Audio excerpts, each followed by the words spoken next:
இந்த லைட்னிங் ஸ்பீடுன்னு சொல்லுவாங்க. லைட்னிங் ஸ்பீடுன்றது சொடக்கு போட்டால் போயிடுற மாதிரி காட்டுவாங்க. ஆனால் மனிதனுக்கு வந்து அது பல நூறு வருஷம்னு சொல்லுவாங்க லைட்னிங் ஸ்பீடை. ஸோ அது மாதிரி உங்களுக்கு வந்து உங்களுடைய அயலான் வந்து மேலேருந்து கீழே வர்றதுக்கு ஸ்டார்ட் பண்ணதுலேருந்து இவ்வளோ நாளாக இருக்குது. அது என்ன மாதிரி ஃபீல் பண்ணுறீங்க? இல்லை ஒரு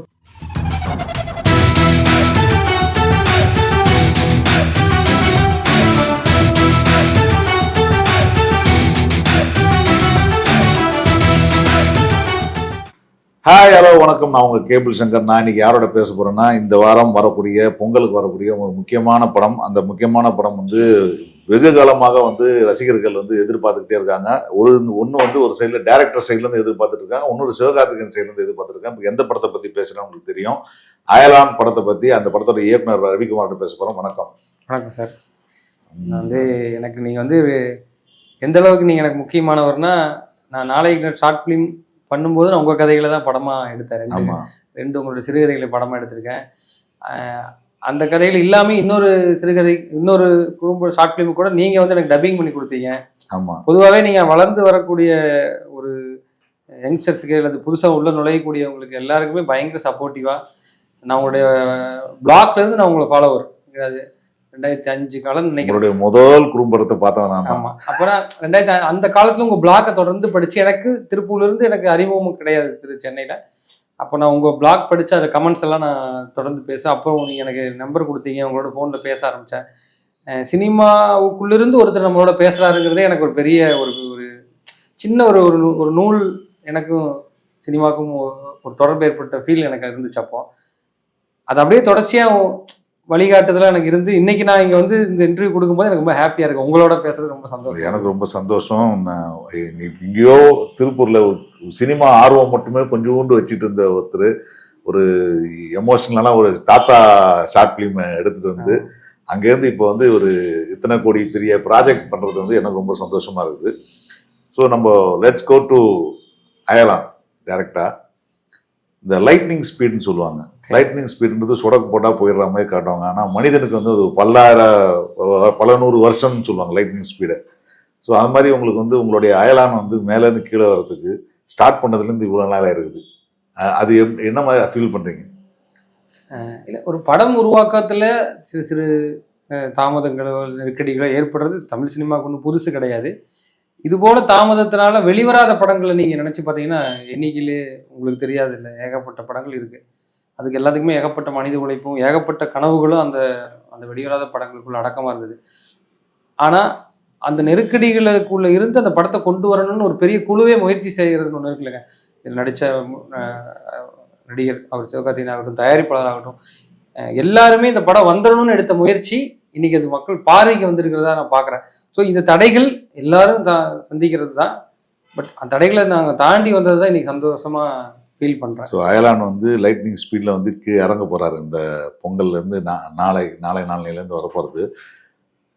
நீங்கள் வந்து உங்களுடைய ஃபஸ்ட்டு நீங்கள் எடுக்கணும்னு நினச்ச படங்கள்லாம் பார்த்தீங்கன்னா, நீங்கள் ஷார்ட் ஃபிலிம் ஆகட்டும், குறும்பட இயக்குனராக நீங்கள் வந்து வெற்றி பெற்ற படங்கள் வரைக்கும் எல்லாமே பார்த்தீங்கன்னா ஒரு யூனிக்கான கதைகளை நினச்சிருப்பீங்க. உங்களுடைய ஆரம்பகால ஷார்ட் ஃபிலிம்லேருந்து பார்த்ததுனால சொல்கிறேன். என்னுடைய கதைகள் ஆகட்டும், நீங்கள் பண்ணது ஏதாவது ஒருத்தில் யூனிக்கான ஒரு கதை வச்சுங்க. திடீர்னு வந்து ஒரு 0 கிலோமீட்டர்ன்ற ஒரு படம் வந்து ஒரு ஷார்ட் ஃபிலிம் வந்து உங்களை வந்து ஃபேண்டசிக்கு கொண்டு போச்சா?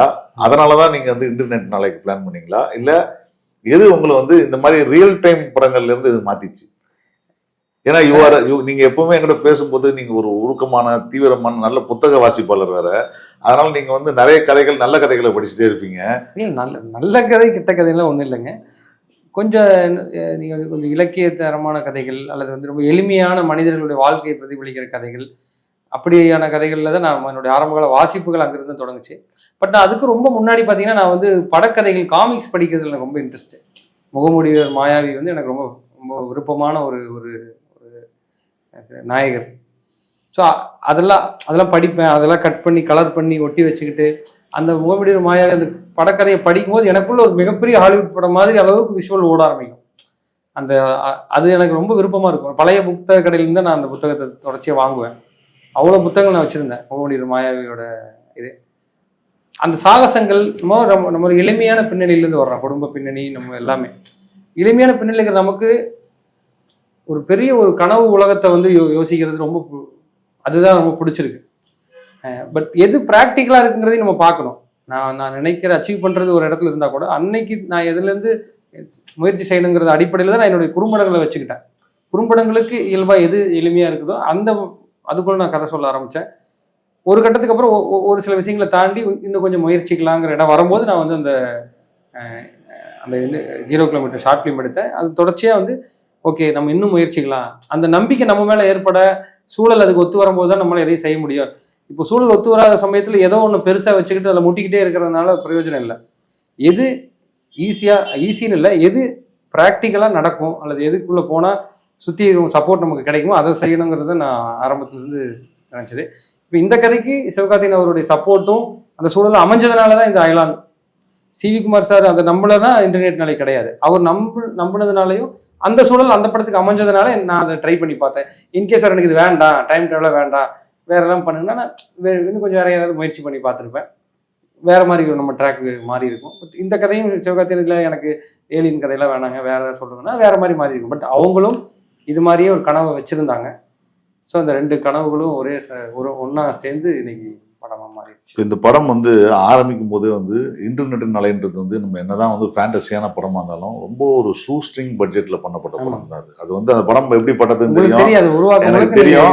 அது script first draft second draft எல்லாத்தையும் படிச்சு பார்த்து நம்ம நிறைய பேசியிருக்கோம் அதை பத்தி. ஆனா அந்த படம் ஒரு பெரிய சவாலான படம். அது அந்த தரத்தோட ஒரு இன்னும் யூனிக்கான ஸ்கிரிப்டை கொடுத்தது வந்து அந்த வெற்றியை பெற்று கொடுத்துச்சு உங்களுக்கு. இப்போ அடுத்தது உங்களுக்கு லீப் வந்து பார்த்தீங்கன்னா அப்படியே பெரிய பட்ஜெட்டு, பெரிய டெக்னீஷியன்ஸு, எல்லாமே பெருசு. இதை வந்து எப்படி நீங்கள் கேப்பப் பண்ணீங்க? ஏன்னா ஒரு 2-3 படங்கள் இயக்குன ஆட்களுக்கும் ஒரே படத்துல இருந்து அடுத்த படத்துக்கு போகிறதுக்கான லீப் பவுண்ட் இருக்கு இல்லையா? அதை பற்றி இல்லை, இது நீங்கள் ஒரு மாதிரி நான் இது எப்படின்னா அளவுனுடைய கூடுதலாக சமைக்கிற மாதிரி வச்சுக்கலாம். இப்போ ஒரு 100 பேருக்கு சமைக்கிறவர் திடீர்னு ஒரு 500 பேருக்கு 1000 பேருக்கு சமைக்கிறது மீன் அந்த அளவுக்கு கண்டென்ட் ரெடி பண்ணணும். நான் அதுக்கான மூலப்பொருட்கள் ரெடி பண்ணுற மாதிரி நான் வந்து என்ன இந்த படத்துக்கு எவ்வளவு டீட்டெயில்ஸ் நம்ம கொண்டு வரணும்.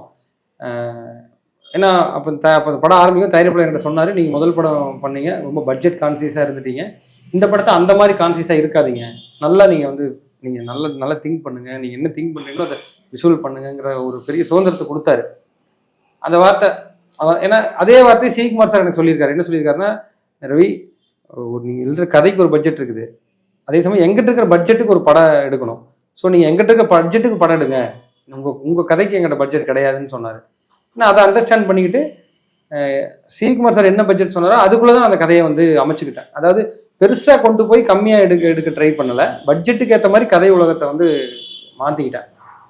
இப்போ நீங்கள் அந்த படம் ஏன்னா எளிமையாக ஒருத்தர் இருக்கான், இந்த மாதிரி இடத்துல உட்காந்துக்கிட்டு இருக்கான், எளிமையாக இருக்கான்னா அது எளிமையாக தானே காமிச்சாகணும், அதுக்கு என்ன பட்ஜெட்டு, அப்படி கதையவே மாற்றிக்கிட்டேன். இந்த படத்தை பொறுத்த வரைக்கும் சுதந்திரம் கொடுத்தாரு, ப்ரொடியூசர் கொடுத்தாரு, சிவகார்த்திகேயன் அவருக்கு நல்லா நீங்கள் பண்ணுங்க அப்படின்னு சொல்லும்போது அதை கூடுதல் பொறுப்பை எடுத்துக்கிட்டு நான் என்ன பண்ணேன், நிறையா அதுக்கு வந்து நிறைய டீட்டெயில்ஸ் ரெடி பண்ண ஆரம்பித்தோம். ஸ்டோரி போர்ட் பண்ணி ப்ரீவியஸ் பண்ணி நம்ம யோசிச்ச விஷுவல் எங்கேயும் குறையாமல் எடுத்துடணுங்கிறதுல கான்சியஸாக இருந்தோம். அதுதான் எங்களை கைப்பிடிச்சு கூப்பிட்டு போச்சு. வேற எதுவும் நம்பலை. இப்படி எடுக்கலான்னு பிளான் பண்ணிடுவோம், இதை கரெக்டாக எடுக்கிறதுக்கு என்னென்ன டெக்னிக்கலாக நம்ம வந்து தெரிஞ்சுக்கணுமோ அதெல்லாம் டெக்னீஷியன்ஸு கூட சேர்ந்துக்கிட்டு ஸ்டெப் பை ஸ்டெப்பாக உருவாக்கி கொண்டு போனோம். பட் இது ஒரு நாளில் அப்படியே யோசிச்சது அப்படியே போய் ஸ்பாட்டில் நின்று ரெடி அப்படிலாம் பண்ணலை. என்னன்னு சொல்லி சிவகார்த்திகேயன் இம்ப்ரெஸ் பண்ணீங்க இந்த கதை? இல்லை, நான் இம்ப்ரெஸ் பண்ணலைங்க. அவருக்கு பிடிச்சிருந்தது, என்னுடைய படம் பிடிச்சது, நான் சொன்ன விதம் பிடிச்சிருந்தது, நம்பிக்கை இருந்துச்சுங்க. இது இம்ப்ரெஸ் அப்படிங்கிறத விட, ஏன்னா இம்ப்ரெஸ் பண்ணுறதுங்கிறது கொஞ்ச நாள் போயிடும். அப்போ யாரும் இம்ப்ரெஸ் பண்ணார், அப்புறமா அப்படி நம்பிக்கை வச்சுட்டார் ரொம்ப. இந்த நம்பிக்கையை தான் கண்டினியூஸாக நான் வந்து அதோட பொறுப்பை எடுத்துக்கிட்டு தொடர்ச்சியாக அதை வந்து இது பண்ண வந்தேன். பட் அவருக்கும் இது மாதிரியான படங்கள்லாம் பண்ணணும்னு உள்ளூர ஒரு விருப்பம் இருந்திருக்குது. இந்த விருப்பம் தான் வந்து என் மூலமாக அவர் இதை செஞ்சுக்கலாம்னு நினைக்கிறதுக்கு காரணமாக இருந்துச்சு. யூஸ்வலாக சிவகார்த்திகேயனுடைய படங்கள் வந்து ஒரு ஃபேமிலி ஆடியன்ஸ் படங்கள். அவர் வந்து ஒரு பக்கத்து வீட்டில் ஒரு பையன் மாதிரியே வந்து எல்லாரும் ஏற்றுக்கிட்ட ஒரு கேரக்டர் அவர். இந்த படத்துல குழந்தைகள், ஏலியன், குடும்பம் எல்லாமே இருக்கு. இது எந்த அளவுக்கு வந்து அந்த ஃபேமிலி ஆடியன்ஸ் வந்து திருப்திப்படுது இந்த படம்?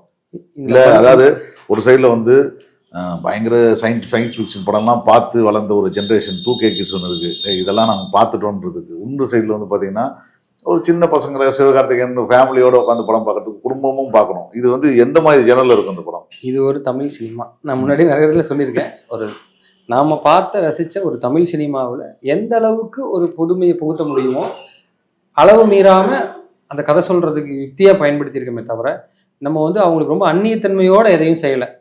ஒரு ஒரு கைப்பிடிச்சி மெல்ல மெல்லமாக கூட்டு வந்து இந்த கதைக்குள்ளே ஒவ்வொரு கேரக்டரை இன்ட்ரடியூஸ் பண்ணி கதையோட பிரச்சனைகளை இன்ட்ரடியூஸ் பண்ணி அது அவங்க இன்னும் ஈஸியாக ரொம்ப ரசித்து பார்க்குற மாதிரி கதாபாத்திரங்களோட சேர்த்து ஸ்டெப் பை ஸ்டெப்பாக அப்படியே அந்த கதையை கொண்டு போன ஒரு ஃபீல் தான். நான் இதை எல்லாரும் புரிஞ்சு ரசித்து பார்க்கணுங்கிறத பிரதானமாக எப்பவுமே நினைப்பேன். ஒரு ஆடியன்ஸ் அப்படியே தான் நினைப்பேனே தவிர நான் நம்ம நிறைய பிரில்லியன்ஸியான ஒரு விஷயத்தெல்லாம் போட்டு நானே முதல்ல அந்த மாதிரி ஆள் கிடையாது. என் மூலமாக உருவாக்கப்படுற ஒரு படைப்பே எளிமையாக தான் இருக்கும். ஏன்னா நான் அப்படி தான் புரிஞ்சுக்கிறேன், நான் அப்படி தான் வெளிக்காட்ட நினைக்கிறேன். அதனால நான் அதை நம்புகிறேன். நான் கண்டிப்பாக வந்து புரிதலுக்கு உள்ளதான் இது என்னால் செய்ய முடியும். இதையும் நிரவ்ஷா பெரிய கேமராமேன். இந்த படம் வந்து டெக்னிக்கலி நிறைய வேலை செய்கிற விஷயம் இருக்குது. நிரவ்ஷாவுடைய பங்களிப்பு. இன்னொரு பக்கம் பார்த்தா இது ப்ரொடக்ஷன் டிசைனர் முத்துராஜ் சார். இது எப்படி உங்களுக்கு வந்து ஒர்க் பண்ணீங்க இது டிசைன் இது ரெண்டுமே? இல்லை, இந்த மாதிரி ஸ்கேல் படம் அப்படின்றதுமே தயாரிப்பாளருடைய அவருடைய அவர் ரொம்ப டெக்னீஷியன்ஸில் ரொம்ப கவனமாக இருந்தார். நம்ம ரொம்ப நல்ல அந்த படத்தை ஒரு கிராண்டியர் ஸ்கேலில் கொண்டு வரதுக்கான ஒரு டெக்னீஷியன் தான் நம்ம போகணும்னு சொல்லிட்டு அவர் வந்து நிரோஷா சார் வந்து கேட்டார். நம்ம மியூச்சுவலாக எல்லாருமே பேசணும். நிரோஷா சார் கரெக்டாக இருக்கும் இந்த படத்துக்கு. இன்னும் 2.0 மாதிரியான படங்கள் அதுக்கு முன்னாடி அவர் பண்ணியிருக்காரு. ஸோ நிறைய விஎஃப்எக்ஸை வந்து எப்படி பேலன்ஸ் பண்ணிக்கணும் அப்படிங்கிறது அவருக்கு நல்லா தெரியும் அப்படின்னு சொல்லிட்டு அவர் உள்ளே வந்தார். அதே மாதிரி 2.0வோட ஆர்ட் டைரக்டர் தான் ப்ரொடக்ஷன் டிசைனர் தான் முத்துராஜ் சாருமே. ஸோ அந்த கிட்டத்தட்ட அவங்க எல்லாருமே நிறைய விஷயங்களை செஞ்சு பார்த்த ஒருத்தங்க. அவங்களோட எபிலிட்டிங்கிறது அதிகம், எனக்கு தான் கம்மி. நான் அப்போ தான் 2வது படம் பண்ண வரேன். ஸோ இவங்ககிட்ட இருந்து நம்மளுடைய நம்ம என்ன நினைக்கிறோங்கிறத ஃபுல்லாக சொல்லி நிறைய டீட்டெயில்ஸ் எல்லாம் காட்டி ரெஃபரன்ஸ் காட்டி இந்த மாதிரி சார் வேணும், இந்த மாதிரி வேணுங்கிறத நான் சொல்ல ஆரம்பித்தேன். பட் ஆனால் அவங்க வந்து ஈஸியாக அதை வந்து அதெல்லாம் நான் தான் அந்த இதில் இருந்தேன், எப்படியா நல்லா எடுத்துடணும், இந்த கதையை வந்து கரெக்டாக கொண்டு வந்துடணும்லாம் ரொம்ப மெனக்கட்டேன். பட் அவங்களுக்கு ஈஸியாக அதெல்லாம் புரிஞ்சிச்சு. இதான ரவி, நம்ம பண்ணிக்கலாம், ஒன்றும் பிரச்சனை இல்லைன்னு ரொம்ப கூலாக டீல் பண்ணி நல்லா எடுத்து கொடுத்தாங்க. எது உங்களுக்கு சவாலான விஷயமா இருந்துச்சு இந்த படம் உருவாக்குறதுல? அதாவது டெக்னிக்கலாகவும் சரி, இந்த படமாக உருவாக்குறதுல எது உங்களுக்கு பெரிய சவாலாக இருந்துச்சு? இப்போ நம்ம சொல்லிட்டோம் செய்தியில் வந்துடும், ஏலியன் வந்துடும் சொல்லிட்டு அந்த ஏலியன் எப்படி இருக்கும்னு ஒரு கடத்துக்கு அப்புறம் எல்லாரோட கேள்வியும் வர ஆரம்பிச்சிருச்சு. ஏலியன் எப்படி இருக்கும், அது எப்படி காட்ட போகிறோம், அதை காட்டுங்க, அது எப்படி அசையும், அதை அசைச்சு காட்டுங்கிற மாதிரி ஒரு இடம் வந்து வர ஆரம்பிக்குது. ஸோ நம்ம மாடலை ஃபைனல் பண்ணி ஏதோ ஒன்று ஃபைனல் பண்ணி எதை வேணாலும் பண்ண ப்ராப்பர் வழியில் போக வேண்டியதாக இருக்குது. நான் தான் சொல்லுவேன், எனக்கு ஒரு துண்டு தர்பூசணி கொடுங்க அப்படின்னு ஒருத்தங்க கேட்டால் கூட எனக்கு ஒரு முழு பழமே விளையணும், அதுலேருந்து தான் நான் ஒரு துண்டு எடுத்து கொடுக்க முடியும். நான் ஒரு துண்டு தானே கேட்டேன், அதை உடனே கொடுக்கலாம்லன்னு கேட்டால் கொடுக்க முடியாது என்னால். நான் ஒரு பழமே விளைவிச்சாதான் சார் ஒரு துண்டை உங்களுக்கு கொடுக்க முடியாது. அந்த மாதிரி ஒரு நெருக்கடி இருந்துச்சு. நம்ம இதுக்கான மாடலை கம்ப்ளீட் பண்ணிட்டு அதுக்கான ரிக்கிங்கு நிறைய ப்ராசஸ் இருக்குது 3Dல. இதெல்லாம் பண்ணிட்டு தான் அனிமேஷன் இடத்துக்கு போய் அதான் சொல்கிறதுக்கே அவ்வளோ இருக்குது. அங்கிருந்து கொண்டு வந்து நமக்கு ஒரு ரஃபாக ஒரு டெஸ்ட் ஷூட் பண்ணோம். நாங்கள் டெஸ்ட் ஷூட் ஒன்று பண்ணி அந்த டெஸ்ட் ஷூட் பண்ணி அதில் எஸ்கே அவர் வந்து நடித்தார். டெஸ்ட் ஷூட்டில் யார் வேணால் டெஸ்ட் ஷூட்டுக்கு அவர் வராமல் கூட இருந்திருக்கலாம், சும்மா பார்க்கறக்காக நடித்தானா, அதுக்கே அவர் வந்தார்.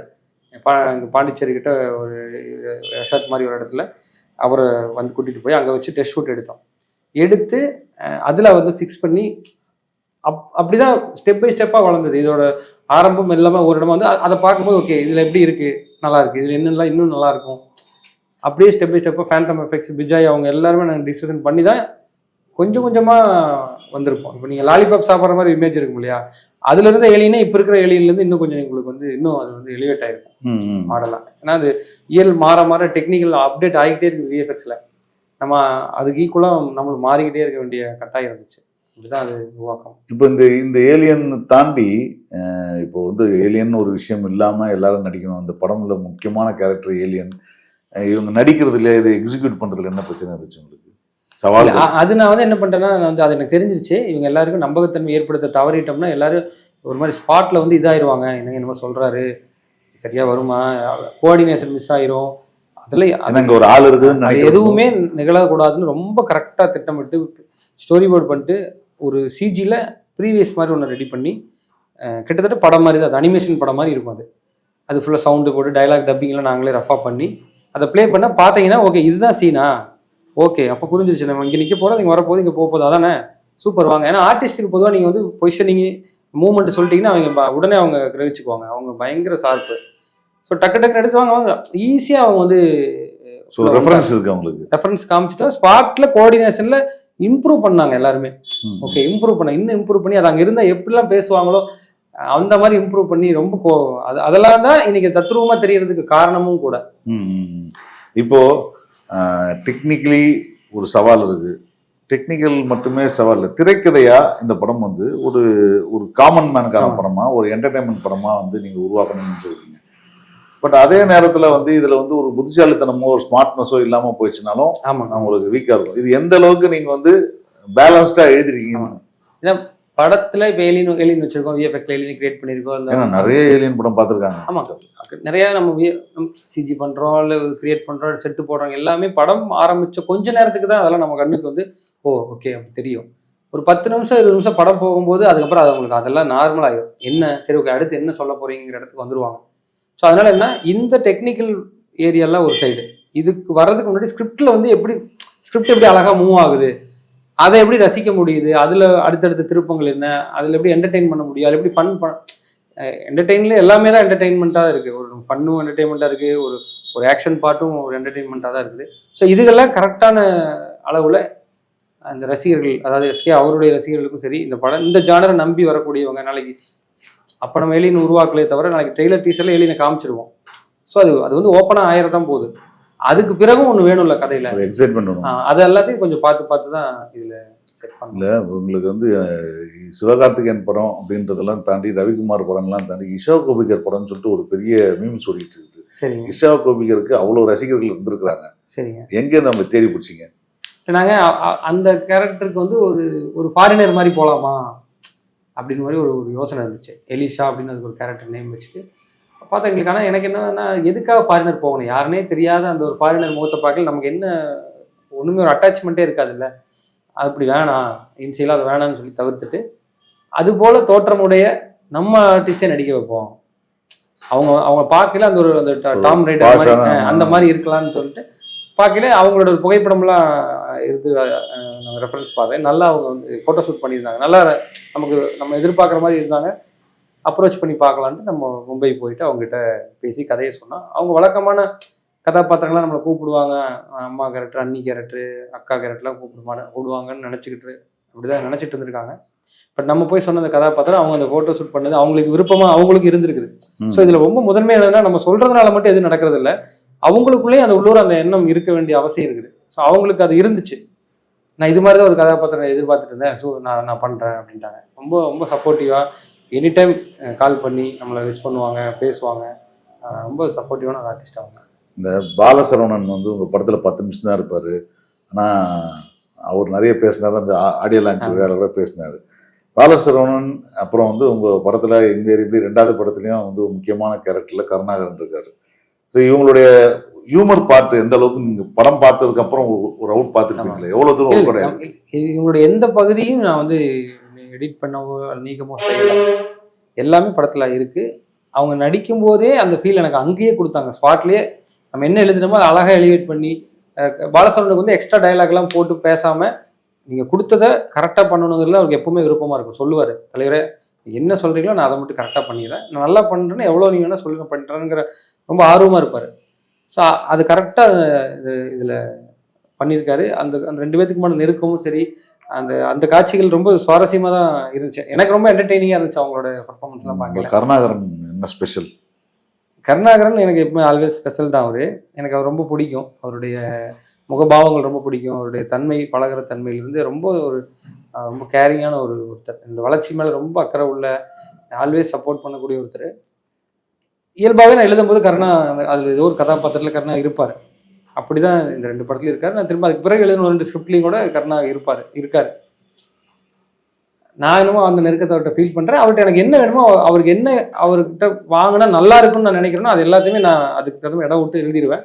அவரும் அதை வந்து புரிஞ்சுக்கிட்டு சூப்பராக அதை பண்ணிடுவார். அவங்க எல்லாருமே நடிச்சவரை பார்ப்பாங்க, ஓ இதுக்கு தான் நீங்கள் கருணா இந்த கேரக்டரில் வைக்கிறீங்க அப்படின்னு சொல்லி நினைப்பாங்க. மானிட்டரில் பார்த்தோன்னே சொல்லிடுவாங்க. அவரோட அந்த தனித்துவமான அந்த முகபாவனைகள்லாம் வந்து ரொம்ப அலாதியாக இருக்கும் பார்க்க. நான் அவரை வந்து அப்படிதான் ஒரு ஷார்ட் ஃபிலிமில் பார்த்து நாங்கள் வந்து சுந்தர் சீட்டை காட்டினேன். நான் சரி, அந்த டைமில் இவர் யூனிக்காக இருப்பார் கலகலப்பலன்னு சொல்லிட்டு ரொம்ப நல்லா. இப்போ பிரம்மாண்ட படம், பிரம்மாண்டம் அப்படின்னாலே அடுத்தது வந்து ஞாபகம் இருக்கு வந்து ஏஆர் ரஹ்மான். ஏஆர் ரஹ்மான் சார்கிட்ட மியூசிக் வாங்குறதுன்றது வந்து அவருடைய ஒரு பெரிய ப்ராசஸ்ன்னு சொல்லுவாங்க, பெரிய ஒரு பயங்கர அனுபவம்னு சொல்லுவாங்க. உங்களுக்கு அந்த ப்ராசஸ் அனுபவத்தை சொல்லுங்க. இல்லை இந்த இந்த அவரை ரீச் பண்ணுறதே அவர்கிட்ட வந்து இந்த படத்துக்காக நம்ம அப்பாயின்மெண்ட் வாங்கி கதை சொல்கிற வரைக்குமான ப்ராசஸ் வந்து தயாரிப்பாளர் தான் பண்ணார். எஸ்கே தயாரிப்பாளர் அவங்களாம் சேர்ந்து அவர் ரீச் பண்ண ட்ரை பண்ணி, ஏன்னா நமக்கு அவர் ரீச் பண்ணுற அளவுக்கு நம்ம இப்போ தான் நம்ம ஆரம்ப கட்டத்தில் தானே இருக்கோம். அதுக்கப்புறம் ரீச் பண்ணதுக்கப்புறம் ஒரு மாதிரி அப்பாயின்மெண்ட் கொடுத்துருக்காரு, வாங்க வந்து கதை சொல்லும்போது நாங்கள் எல்லாம் ஸ்டோரி போர்டெல்லாம் எடுத்துகிட்டு போயிட்டு அட்டை காமிச்சு சொன்னோம். சரி இந்த மாதிரி கதை இந்த மாதிரி தானே பெருசாக இருக்கே அப்படின்னாரு. ஆமாங்க சார் கொஞ்சம் இந்த மாதிரி பெரிய ஓகே அப்படின்னாரு. அவர் வந்ததுக்கப்புறம் சார் சொல்லுவார் அப்படின்னாங்க. வெயிட் பண்ணிட்டே இருந்தோம் சார் என்ன சொல்கிறாருன்னு. பண்ணலாம் ஓகேன்னு சொல்லிட்டாரு. பயங்கர ஹாப்பி எல்லாருமே. அதுக்கப்புறம் ஒரு ஒரு ஃபுல் வெர்ஷன்லாம் ரெடி பண்ணி நான் சொல்ல போனேன். அவர் சாட்டிஸ்ஃபைட் ஆகிட்டாருன்னா அவ்வளோதான். அதுக்கப்புறம் அவருக்கு எந்த சந்தேகமே படுத்த மேலே இல்லை. ஒன்ஸ் முடிச்சு சாங்ஸ் எல்லாம் வாங்கும்போது நமக்கு நாம் சார் வந்து ஒரு டியூன் கொடுக்குறாரு, நம்ம சரியாக உள்வாங்கிக்காமல் சார் இது கொஞ்சம் வேறு மாதிரி இருக்கனா ஓகே வேணான்ட்டு வேறு பாட்டுக்கு போயிடுவார். லேட்டராக நீங்கள் அதை வந்து நல்லா இருந்துச்சு நம்ம மிஸ் பண்ணிட்டோமேனு ஆகிரும். அந்த மாதிரி பண்ணக்கூடாது. நம்ம வந்து ஒன்று நல்லா கேட்டு பார்த்து கொஞ்சம் டைம் கொடுங்க சார், நான் கேட்டு வந்துடுறேன் சார். ரஹ்மான் பாட்டுலாம் கேட்க தான் பிடிக்கும். அதனால சார் கொஞ்சம் கேட்டு சொல்கிறேன் சார். ஓகே அப்படின்னு பாரு நான் கேட்டு பார்த்துட்டு சார் இது நல்லா இருக்கு சூப்பராக இருக்கு சார், இது போயிடலாம் சார். அப்படிதான் அவரும் நம்மளை புரிஞ்சுக்குவார். நம்ம எந்த அளவில் இருக்கோம், நம்மளுடைய அளவை வந்து கரெக்டாக தெரிஞ்சுக்கிட்டு ஓகே அந்த அளவில் நம்மளை கரெக்டாக நம்ம எங்கேயுமே வந்து இதுவாக ட்ரீட் பண்ணாத மாதிரி நம்மளே நமக்கு எதுவுமே தெரியலன்னு ட்ரீட் அப்படி நினைக்க கூட இடம் இல்லாத மாதிரி அவர் அப்படி தான் நடத்தினார்.